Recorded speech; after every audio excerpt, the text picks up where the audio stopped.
ராஜா கிருஷ்ணதேவராயர். இவர் விஜயநகர பேரரசில் இருந்த மிகப்பெரிய மற்றும் சக்தி வாய்ந்த மன்னர்களில் ஒருவராவார்.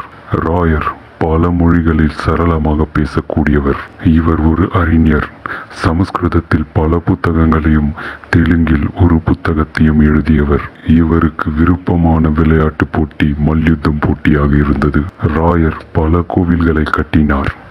தெற்கில் இந்து மேலாதிக்கத்தை நிறுவினார்.